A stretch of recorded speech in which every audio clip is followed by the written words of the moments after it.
Welcome to No Excuses. My name is Mary Fran, and this is my place to talk about weight loss, life, fitness, living my life to the fullest and the best of my ability. So thanks for joining me. If you're new here, welcome. If you are not new here, thank you for sticking around. It has been a crazy couple months. It's just been incredible. It's been heartbreaking. It's been a little bit of everything. And I have not been here, and for that I apologize. I needed the break for me. It was becoming very, very difficult for me to come on here and talk about weight loss week in and week out while I'm struggling. And I think I just needed the break, the mental break from this, from that, from everything. So here I am, and it is August. Where in the world did time go? So I did post a little catch-up video about a month or two ago, and I talked about how we did find a house in the crazy market of 2022, and we moved. So this move was the most painful, slow, never-ending move that I have ever done. We started in the first week, we got a lot of our big stuff and a lot of the boxes of stuff that was necessary, but that left a lot of random things there, and it left a lot of stuff that we deemed that would be able to be fit into cars versus the cargo van that we were using to move. So every day after work, Jason would go into the apartment and he would fill up his car with boxes, and he'd bring them home every day. So every day we were carting in bins and boxes and whatnot, and I then would unpack it during my breaks from work the next day. And then that evening he would bring home more boxes. And we did that for about a month. And then on weekends we were going down and working on finishing up the packing, doing what we needed to do. So it was busy and never ending. And we finally finished that up the last weekend of June and turned our key in right on time, which was on June 2nd. So that was about a month and a half of moving. Never been happier. In the midst of all that, we actually were taking care of our yard and trying to start to reclaim the yard. So we have some property here and we are push mowing it right now. That's about a combined 8 hours of push mowing. We actually had borrowed a push mower from Jason's parents. So we are push mowing for 8 hours total. So each of us are about 3 to 4 hours behind a mower. It's good exercise, but it is time consuming. And then in the same breath, we are actually trying to reclaim places where they just piled brush which used to be flower beds that are now brush piles. So we've been just slowly reclaiming, redoing everything. It's going to be a long process, but that takes a lot of time. So it was crazy. And when we first started working in the yard, there were days that I would come in and I would sit down on the couch and I would cry because I was in that much pain. My legs and my body hurt that bad from the moving, from the yard work, from everything. It was nonstop. And I would just sit on the couch and cry because I was in such pain. You know, I know I wasn't hurt and injured. It was muscle pain. I was just exhausted. There were nights that I would sit there and be like, I'm too tired to eat. It was crazy. But after about a month and a half or so, I started to feel better and I wasn't hurting as much. Now, I was still tired at the end of the day, but it started to make a difference and I could see that my body was adjusting. So yay. So at the end of June, early July, we actually turned our key in. We literally were driving back from the apartment. We had turned our key in, everything was done. And I looked at Jason and said, life can slow down now. We're not gonna have so many things pressing us for time. This is going to be awesome. And the next day I received a phone call and it was from my brother and my sister-in-law, and I found out that my mother had a stroke. There went my extra time because I ended up following the helicopter to Pittsburgh where they airlifted her, and I spent some time in Pittsburgh. And then my brother went up and switched with me, and then I actually went back to Pittsburgh at the end of the week to be with her, and then I was with her until they transferred her back to our area. And there went my free time. Now my mom was moved back to a rehab unit in the area that we live,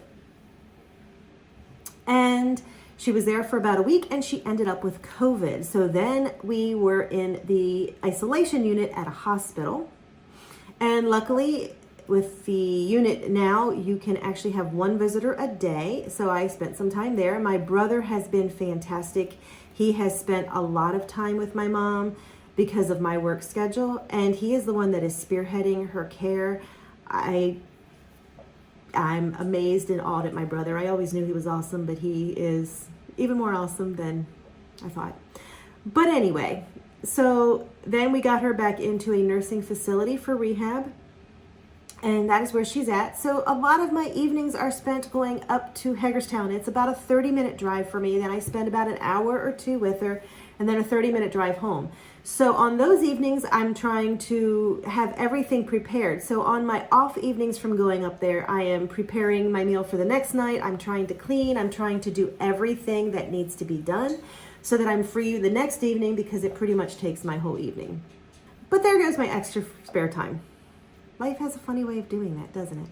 So what's happening with my weight? So the last week before we turned our keys into the apartment, I was determined. I'm like, okay, life is slowing down. We just have to go down and pick up the last bag, turn our key in, make sure the apartment's done, and we're done. So I actually got excited and I started doing Zumba in the morning before work. I got on my exercise bike. I was starting to eat healthy. Everything was looking great. And then my mom's stroke. And I am a stress eater, and I ate my way through the month of July. Literally, 100%, I ate my way through the month of July. It was bad. I ate fried foods. I ate a lot of food that I should not have eaten. Ate desserts a lot. I just ate a lot of food. I'm not proud of it, but it is what happened. The month of July was rolling close, and I was talking to a friend, and she had mentioned a diet bet. And we talked about doing one as a group, and we actually even set it up, but it just didn't pan out. But in the meantime, I went and I looked at the diet bets, and I joined a diet bet a week ago. It is a bet to lose 4% of my weight in 4 weeks. For me, that's about 10 pounds. So I did it. I joined it. I weighed myself. I went into it full-fledged. And that sparked me to pick back up the Zumba, because when life went crazy with my mom, I stopped the Zumba. It sparked me to actually recalculate all of my mileage for my 2022 mile challenge, because, I haven't ridden my bike. I haven't done much of anything. We have done, and I have put some miles on my legs, but not what I needed to. So I calculated out where I was, and I got back on the bike. I started tracking every bite of food that I ate, and I started keeping my calories at 1,400 or less. And for my body, that is what I need to do. If I eat higher than that, I tend to gain. And I started watching how many carbs I ate. The bread kills me. And I actually lost in my first week 35% of what I need to lose of my 4%. I lost about 3 to 4 pounds. So I'm doing very good. I'm rolling into week 2, and I'm quite excited because I know I can do it. Now, I did have a slight setback. I stepped in a hole yesterday and fell, and my one foot is very tender, so I'm not going to do Zumba today. I'm going to give it another day rest, but I can ride the exercise bike. So that's actually good. And I'm just determined I'm going to do it. This week will be difficult because we do have a birthday. Jason's birthday will be at the end of the week, and we do have some time off, and we are planning to do some stuff. Now, I know I'll be doing some yard work because yard will need to be mowed, but I know that we're talking about going away 1 or 2 places. I know we're talking about doing a couple things on our weekend. So it's going to be a more difficult weekend, and that's okay. I can make it, and I'm not going to let it derail me. Life is crazy. It throws us curveballs. And I had a curveball. Now, the only thing about my mom's stroke that it made me sit back and say was the fact that I need to have my life and my health in line. Was my mom's lifelong weight problems a factor in her stroke? Maybe. You know, they really don't know what has caused her stroke at this point. We do know it was a blood clot, but we don't know what caused the clot. Heart came back fine. Everything came back fine. So we don't really know what caused it. So could it have been weight related? Absolutely. My mom had actually allowed herself to fall into a very weakened state before the stroke. She had been falling a lot. She had been having some issues with weakness. And through the stroke, we actually found a possible cause for all of that. So that's actually kind of good because we might have been able to fix that problem. They don't want to do anything until she's been at least 3 months past the stroke. But she had allowed herself to fall into a very weak state. She was walking with a walker. She was struggling. She was very weak. I mean, we would walk through one store and she'd be like, "You wore me out." I'm like, okay. And that scares me because now not only does she have the deficit of her left side that's not moving and she has to rehabilitate that, but she is having to fight the fact that she was so weak before that even her right side, which has no damage, is extremely weak. And so she's starting from not just the deficit of a stroke, but a deficit of her health where she was before. And I sat back and I'm like, I might not be able to stop a stroke, but I can be at least the healthiest, fittest person I can going into a stroke. It's kind of a sad way to look at life, but as I get older, that's what it's all about. I've got to make sure that I am the healthiest person I can be, to try to forestall having any kind of health issue like that. But that when I do have a health issue like that I am the strongest me possible, because a stronger me can fight better. So it was a lesson learned, a very expensive lesson on my mom's part, because she is struggling. And yes, she has a deficit on her left side. She is having problems, and we're having to relearn how to use that left side. I see progress every time I go, but the progress is very, very small. I mean, there were days in the hospital where I would walk in after having not seen her for a day or two, and I'd be like, "Give me a wave." And I'm like, "Oh, you did this," instead of, so we're praising movements that are, 2 inches versus 1 inch of movement. So it's going to be a long road for her.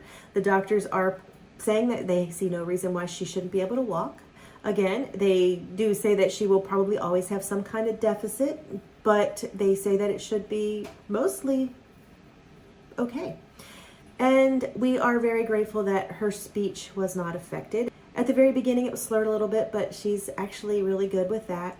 It's all good. So life throws you curveballs, but we have to learn our lessons from the curveballs.